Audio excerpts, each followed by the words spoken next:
Welcome, I'm Terry Soul, and this is Programming Chaos, a channel devoted to interesting programming projects that you can use to hone your programming skills.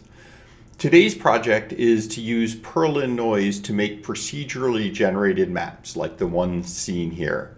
These are going to be cell-based maps, so each cell in the map, each little rectangle, will be represented by a data structure that contains information, in this case sort of simple information like altitude and color, but as you'll see we can add more complicated information, so we'll have a whole data layer for our maps. And I should say Perlin noise is a particular kind of random noise that was generated by Ken Perlin back in the early 1980s as a way of adding more sort of natural realism to computer graphics. And so the place that I want to start is with the cell. So although it's hard to tell because in this case each pixel in the map is a single cell, this map is actually created from a whole array of cells with information about what should be in each pixel. But I'm actually going to start with a new tab for my terrain cells. So I'm going to create a class. I will call it terrain cell, and the idea is that each cell in the terrain has information associated with it. And so the basic information that we'll need is the altitude. And then we also need to know what color we should fill in for each cell. And here's where there's a lot of room for flexibility because we're creating a class. We could add all sorts of other things. I won't add them other than as an example, but we could, for example, have data about what is the average temperature at a given cell in the map, or what is the average rainfall, or all sorts of other options that you could include. What kind of animals are likely to be encountered there? Is there a city there, etc. I'll just stick with altitude and color. That's going to be the basics of the class, and as always, we need a constructor.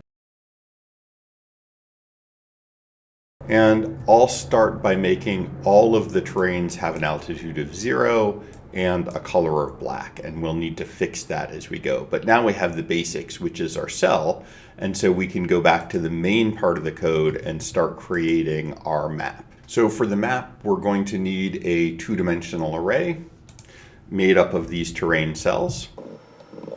And I'll just call that terrain. You could call it map, whatever you want.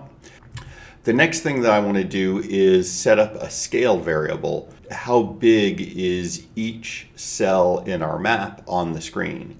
We'll start with a scale of 1, but then we can change that as we go along. And then the other thing that's a little tricky to understand right now, but I'll put in, and then it'll become clearer as we go, is we need what's known as a noise scale. So Perlin noise, as I said, we're going to use the two-dimensional version. So we're going to give an XY coordinate and it will tell us sort of a random value, but they'll be correlated to give us this nice map feeling. But Perlin noise by itself, if we just give it 1, 2, 3, 4, is going to be much too noisy. We want to sort of smooth things out by effectively zooming in, and that's what the noise scale does. And you'll see what I mean when we go in and have it running. We can adjust the noise scale and see how it affects basically the bumpiness of the terrain. And then we also need to know the width and the height of the map.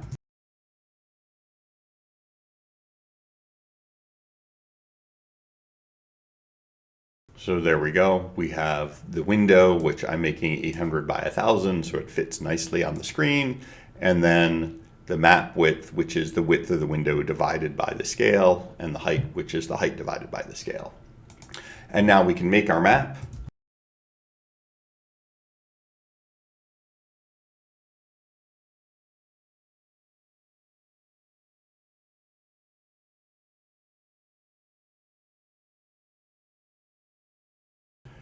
And here we're creating each of those terrain cell objects and putting it in our two-dimensional array. Of course, this is just going to be a bunch of black cells because I haven't given them an altitude or a color yet. And so we need to start filling in what we want them to be. And to do that, we're going to use the Perlin noise. And so I'll begin by saying for each cell, the altitude should be equal to 2 times the noise. So noise is processing's Perlin noise function, and 2 times because Perlin noise generally varies between 0 and 1.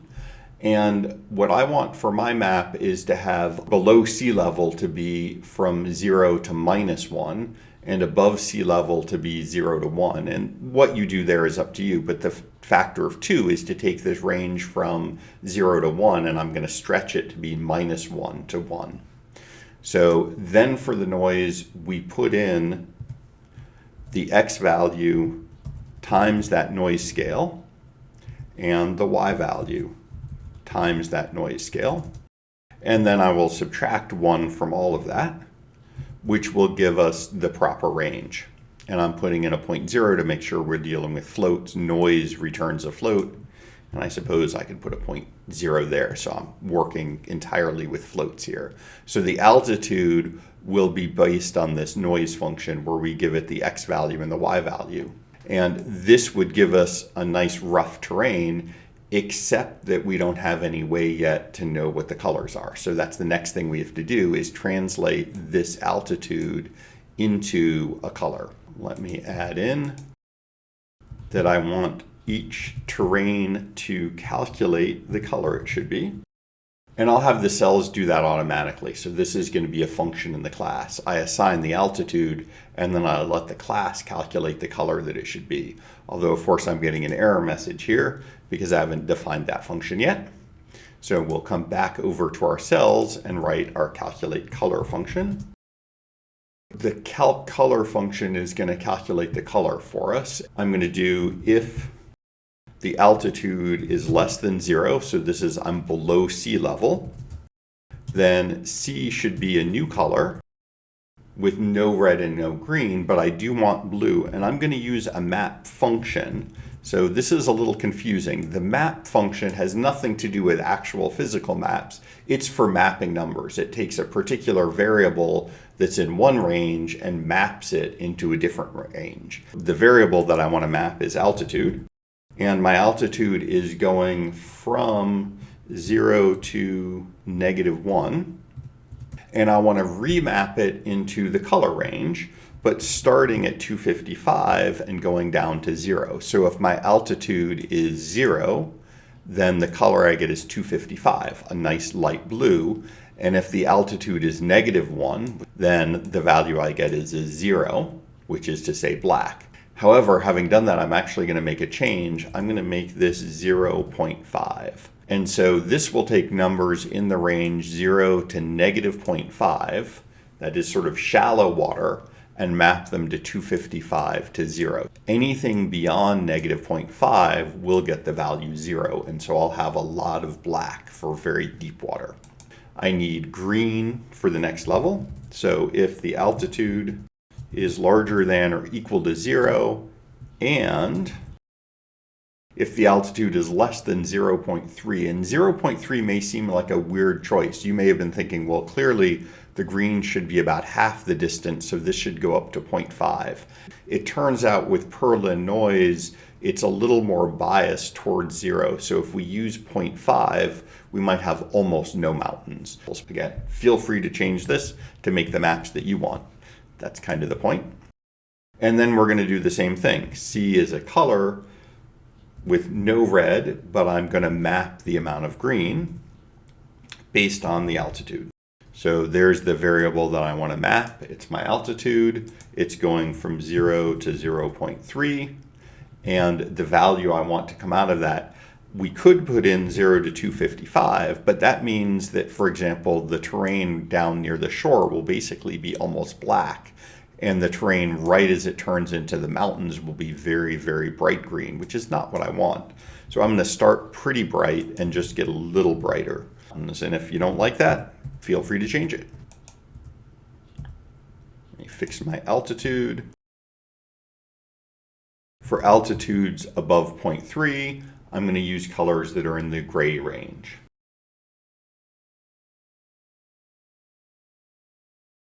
And so the color range that I'll use here is from 100 to 255.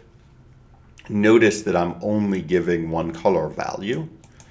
So this is going to give me a grayscale. Okay, now that we have a color for each of our cells, we can worry about displaying them because nothing's going to show up until we start to display them. So this is going to be my display function. And each cell needs to know where to display itself on the screen. So I'm going to give it its correct XY, and then we'll do a fill with the color and just a rectangle at X comma Y, and the size of the rectangle is based on that scale that I generated before. We could also put in a no stroke because I don't want borders around each cell, but I'll make that part of the main code. So we calculate the colors, and now we've got a way to display our map. So we can come back here. As I said before I forget, let's put in our no stroke. And then I will grab my for loops and ask each cell to display itself. And there we go. I have to tell each cell where to display itself. So there's our map. And so you can see it does look fairly random, which is what we'd like, but also reasonably realistic. So we've got water areas, land areas, mountains, grassland or forest. This doesn't give us the appearance of one continent, and so that's something that I want to put in, and Perlin noise doesn't automatically wrap. So you'll notice that the right edge of the map doesn't line up with the left edge of the map. There are some ways to get that to happen, but they're tricky, and I don't want to worry about them. Instead, I'm going to do what I showed before, which is turn this sort of into one continent. The other thing that we're missing right now is the contour lines, and so I'll show how to add those as well. And the other nice thing we can do now is play with the scale, and I can show you finally what the scale and the noise scale means. So let's say we turn up the noise scale. So I'm going to make this a bigger number, 0.025. You can sort of tell we now have more noise. So all of our islands have become smaller. And if I go further, it's going to get a little ridiculous. We get even finer grained noise. So it's as if we're zooming out and seeing our terrain from higher up. And in fact, if we were to go the other way, so now I have a much smaller noise scale, we get a much smoother continent in a sense. So this is looking more like one big continent, although again, it doesn't wrap well. And then we can also change the scale itself. So now each cell is going to be much bigger, but it only shows up in the corner. In my main code, I'm not giving X and Y times the scale, so we need to put that in. So that will fill up our map nicely. There we go. And you can now see each cell is 5 across and 5 high. Different resolution on your map if that's what you prefer.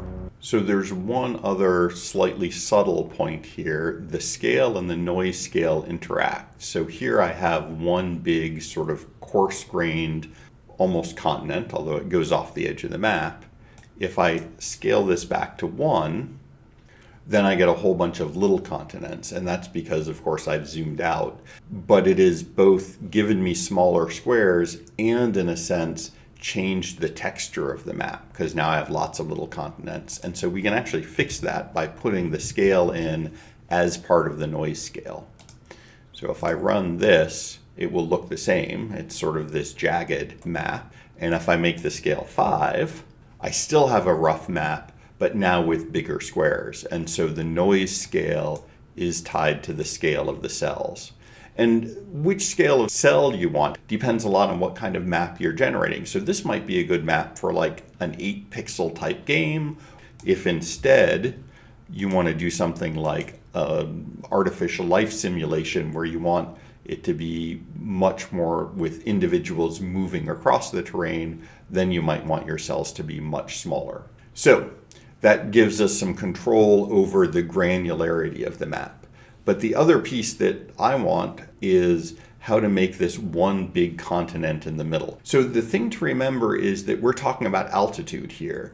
And so if I want one big continent in the middle, what I really want to do is say I have a raised area in the middle of the map that is a higher altitude, and around the edges of the map I have a lower altitude. And what that amounts to doing is calculating from the center of the map the distance to each point, and if it's near the center, I'll raise it up, and if it's near the edge, I'll push it down, and that will give me basically a continent that's raised in the middle. And I'm going to remove the noise for now so that you can see what I'm doing a little more clearly. So I want some variables. I want to know how far am I from the center of the map. So D is going to be my distance from the center of the map. I want to know what is the maximum distance that I can be from the center of the map. So that's sort of going to be my scaling factor. And then to calculate the distance, I need to calculate the dx and the dy and take the square root. And so I'm going to put in a dx and a dy variable. Dx is the distance from the center of the map to my x value. Dy, it's the distance from the center height of the map minus the y value. And then my distance is just the square root of dx times dx plus dy times dy. However, because my map is a rectangle rather than a square, I might want to scale this a little bit. So my continent is not a perfect circle, but a little bit of an oval. And so for that, I will decrease the influence of the y value. So I'm taking the ratio of the width to the height. So this is really just 0.8, but I'm making the y a little less important, which will stretch my continent to fill the map a little bit more. And then the terrain, I want to make the altitude based on that distance. So this is the formula that I'm going to use. And again, I got this by playing with the numbers a little bit, and you can change them how you want to sort of adjust things a bit. Basically, this puts me fairly high at the center, and then I'm going to subtract from that as I get further away. I'm looking at the distance divided by how far away I am from the edge, this max distance, which I haven't calculated yet. So let's go and do that.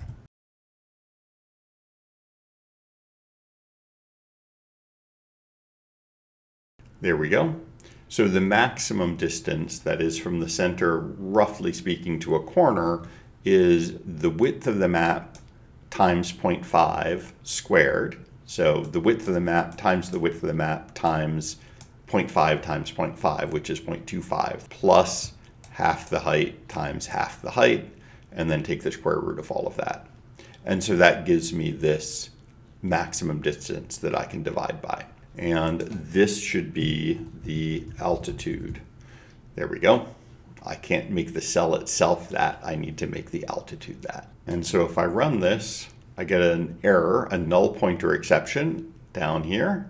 And the reason for that, as you've probably noticed, I reversed my x and y.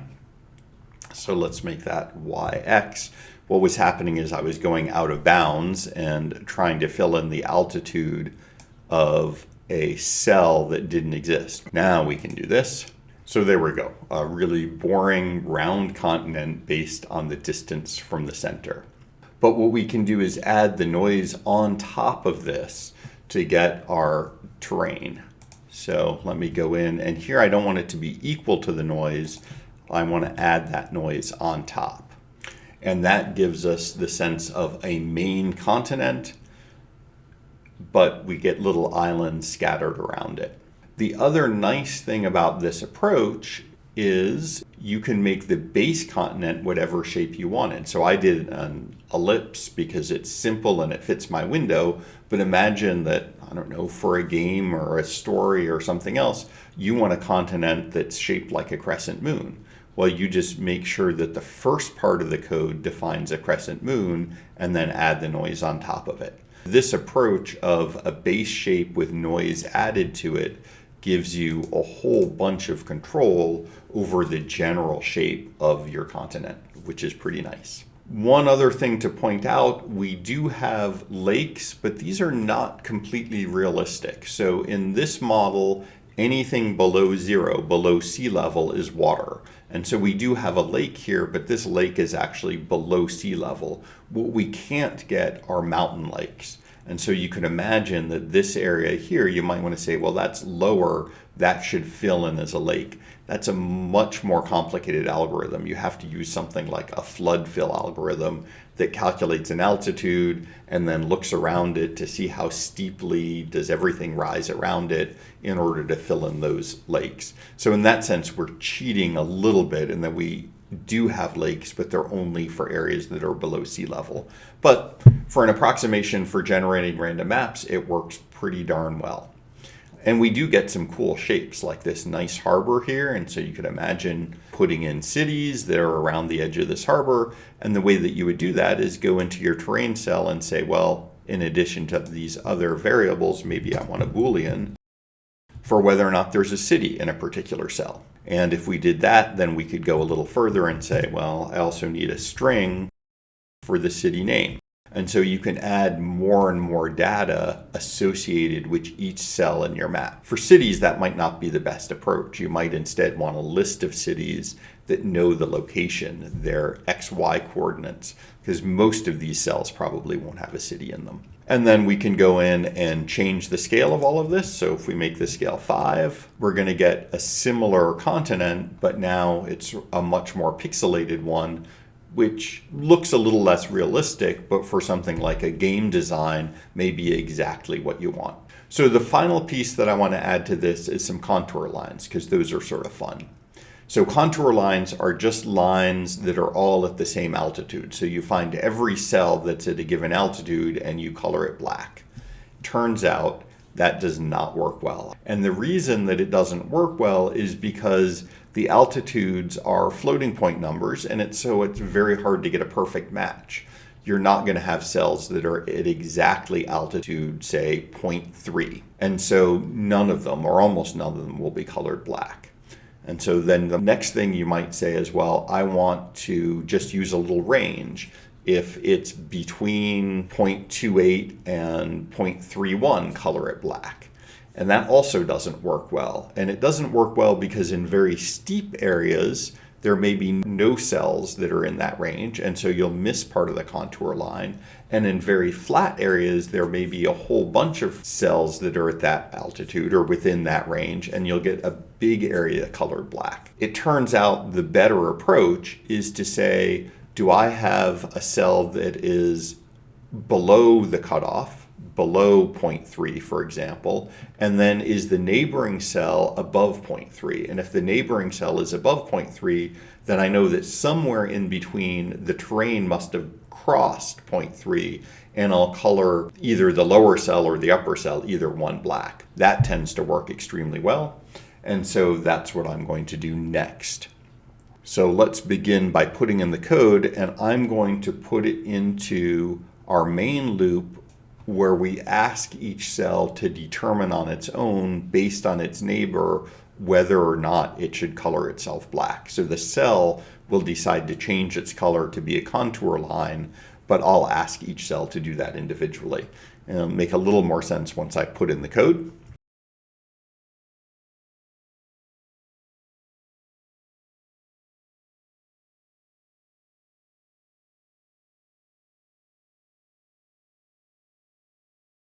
So here is the beginning of the code. I'm going through each cell in the map, but you'll notice I'm not starting at 0, I'm starting at 1, and I'm not going all the way to the width, I'm going to the width minus 1. So I'm ignoring the border, and there's 2 reasons for that. One, I don't want to put any contour lines around the border anyway. They're all in the ocean, so they shouldn't matter. And 2, as I said, in order to determine the contours, we have to look at a cell plus the neighboring cell, and if I ignore the border, then I can ask, well, what about the cell, for example, in this case, 1 to the right, without worrying about going outside of my array. I'm going to have to repeat this command 3 more times for each of the different directions, but I wanted to do it once first so that you can see how it works. And what I'm doing is calling an add contours function that doesn't exist yet. I have to code that, and it's going to look at this cell and compare it to this cell and say, well, if I've crossed the boundary, then I should add a contour line. So I need to put in this add contours function that takes as an argument a neighboring cell. So here is the add contours function. It takes an argument, which is another terrain cell, the neighboring one, so I'll use n for neighbors.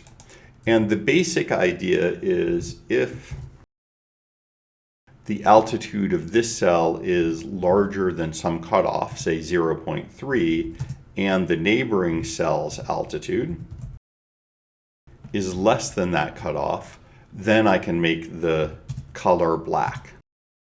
There we go. So look at the neighboring cell. If this cell is higher and this one is below the cutoff, and I'm using 0.3 as the cutoff, color in the cell. And let's see, it looks like I think I misspelled contours here. There we go. So now you can see we've added contour lines, but only on the right side of each cell, because I've only done the X plus 1, but gives sort of a nice effect. In fact, if what you want is some sort of a cliff effect, this may be all you want to put in.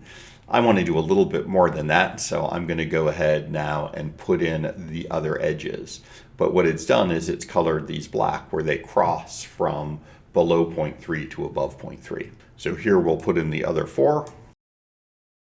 the other 3, so we have a total of 4. So that should be -1 for the X, +1 for the Y, -1 for the Y. So that gives me all 4 edges.